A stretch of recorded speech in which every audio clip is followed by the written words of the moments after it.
Muy buenas tardes, mi nombre es Emilio García Méndez, soy miembro de la Fundación Sur Argentina y quisiera hacer algunas reflexiones en torno al problema de la responsabilidad penal de los menores de edad en la Argentina. Si uno coloca la cuestión desde una perspectiva histórica y en una perspectiva que trascienda las fronteras del país,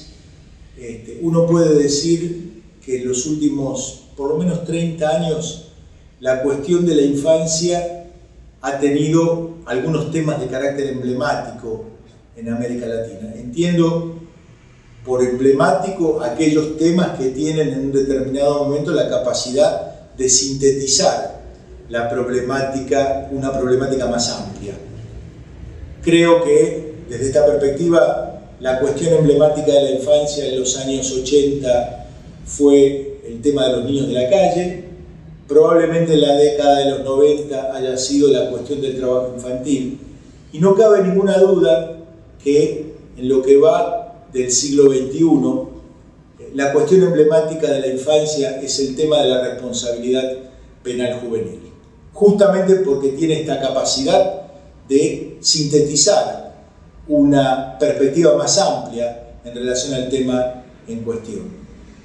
Los problemas vinculados con la responsabilidad penal de los menores de edad en la Argentina no son exclusivos de la Argentina, es decir, en la Argentina no hay problemas que no existan en otros países de América Latina. Sin embargo, estos problemas, creo yo, se encuentran particularmente exacerbados en una situación como en la Argentina por algunos motivos que trataré de explicar. Pero, en primer lugar, me parece que resulta importante dejar claro cuál es el marco normativo en que se desenvuelve la cuestión de la responsabilidad penal de los menores de edad en la Argentina. Nosotros en la Argentina tenemos vigente un decreto de la dictadura militar de 1980 que por lo menos casi 27 años de gobiernos democráticos no han podido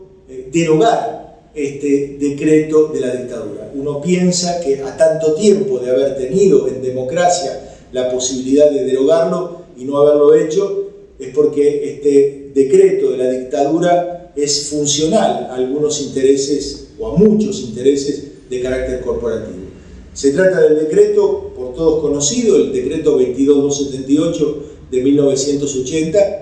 que opera de la siguiente manera: establece dos categorías, la primera entre los 16 y los 18 años incompletos y la segunda en relación a los menores de 16 años. Tratándose de menores de 16 años, que el decreto los designa con una claridad absoluta como inimputables y no punibles, cuando alguien que tiene menos de 16 años o se comprueba que tiene menos de 16 años se le imputa un delito, en el momento que se comprueba que no ha cumplido los 16 años de edad, se cierra el expediente penal y se abre un expediente de carácter tutelar. Si en base a este expediente de carácter tutelar, que esto lo dispone el artículo primero del decreto de la dictadura, que en realidad constituye una síntesis perfecta de la ley de patronato, que fue derogada en el año 2005 y sustituida por la ley 26061, pero que subsiste íntegramente en el artículo primero del propio decreto de la dictadura que reproduce a la ley de patronato 10.903, si se comprueba entonces que está en peligro material o moral, lo cual es una apreciación subjetiva y discrecional absoluta y total, se ordena la privación de libertad como forma de protección. Lo interesante es que la ley de infancia del 2005 prohíbe especialmente la privación de libertad como forma de protección. En base a esto, luego de la aprobación de la ley de infancia y en base a estas disposiciones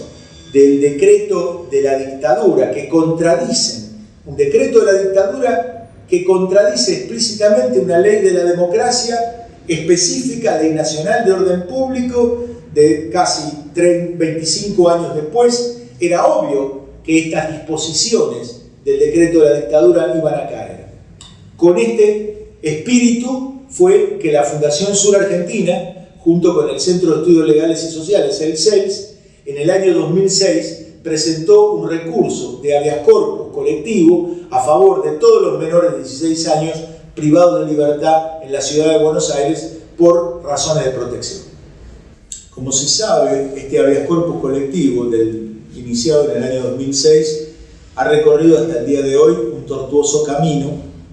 rechazado inicialmente en primera y segunda instancia, fue acogido por la Cámara Nacional de Casación Penal, que falló favorablemente a las pretensiones de la Fundación Sur y del CELS y ordenó la liberación progresiva de los menores privados de libertad por protección.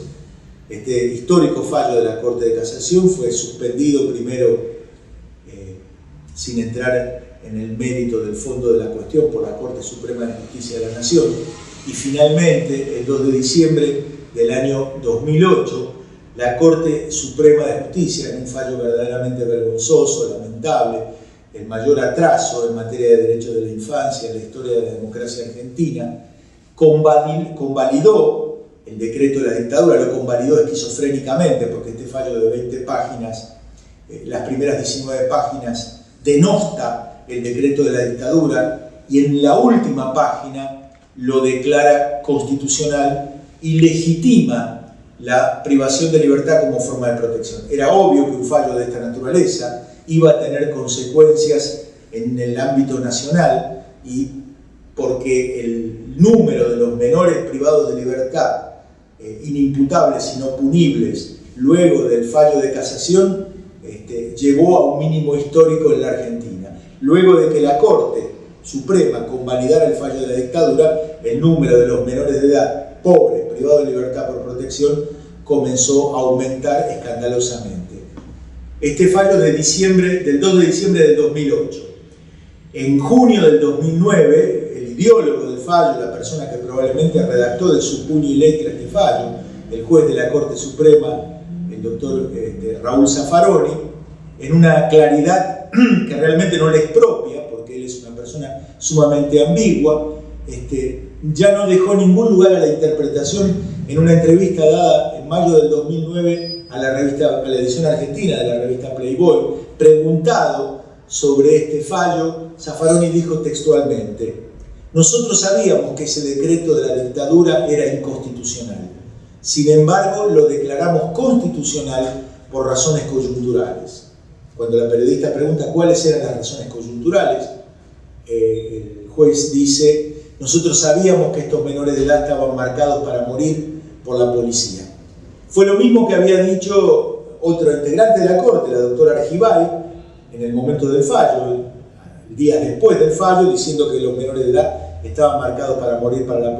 la policía. Yo traté de comunicarme con ella para decirle que fuéramos juntos a hacer la denuncia a la Fiscalía si ella tenía noticias de que estos menores efectivamente estaban marcados para morir. Obviamente nunca fui atendido.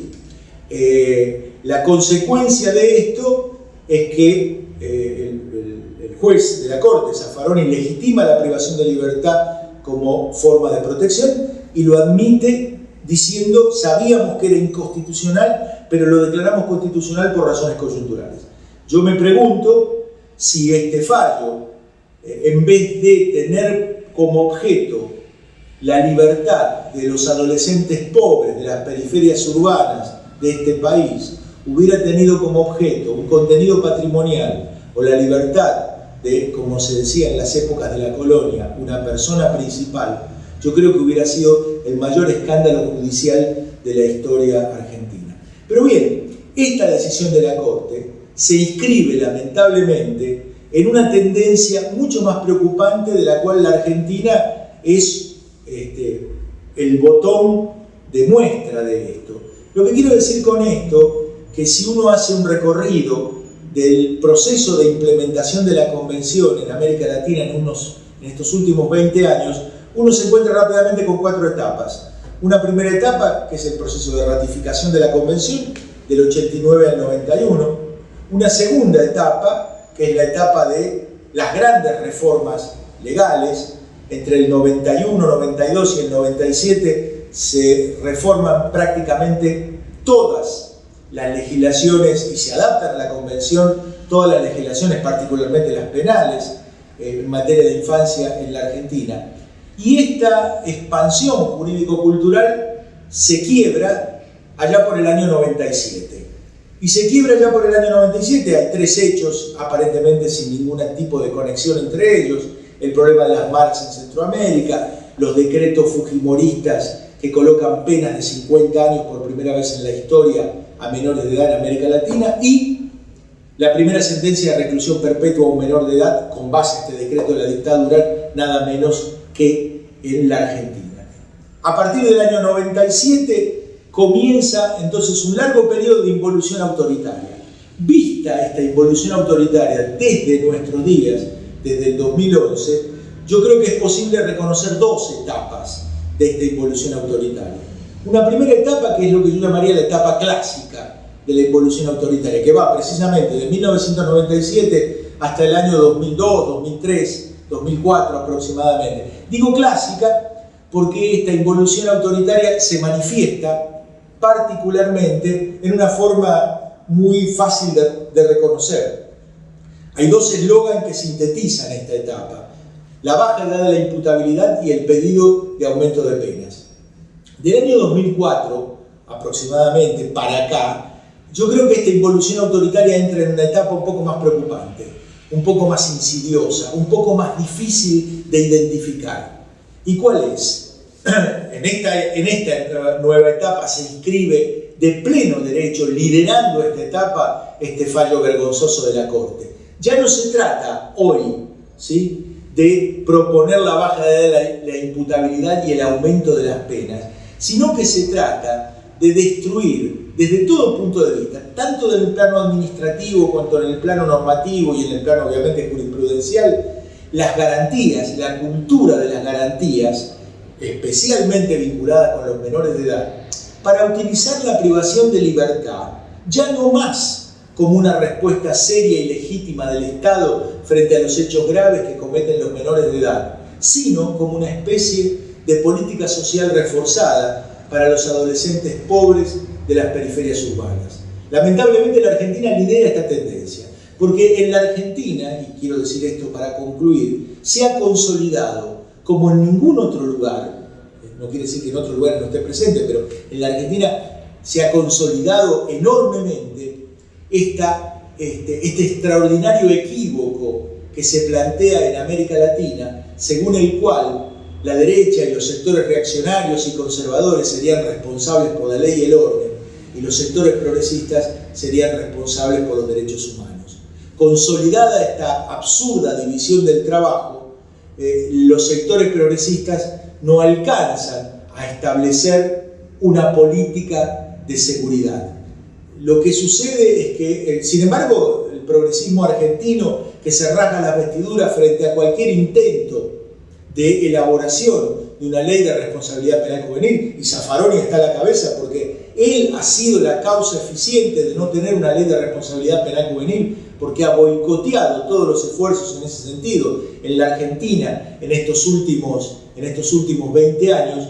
El progresismo argentino, que se rasga las vestiduras frente a una eventual responsabilidad penal juvenil de los adolescentes entre los 14 y los 18 años, no ha tenido ningún problema en convivir con las reclusiones perpetuas y con las privaciones de libertad sin debido proceso de los menores de 16 años. Lo que sucede, la dolorosa explicación, a mi juicio, es que en la Argentina, y esta situación es una de las tantas herencias malditas de la dictadura militar, porque la represión ilegal en la Argentina fue tan desmesurada que los sectores progresistas no aciertan a establecer sin culpa un discurso serio, racional y responsable sobre la represión legal. Por eso es que estamos con una represión cada vez más subterránea, con un discurso progresista y una práctica cada vez más aterradora en materia de derechos humanos de la infancia.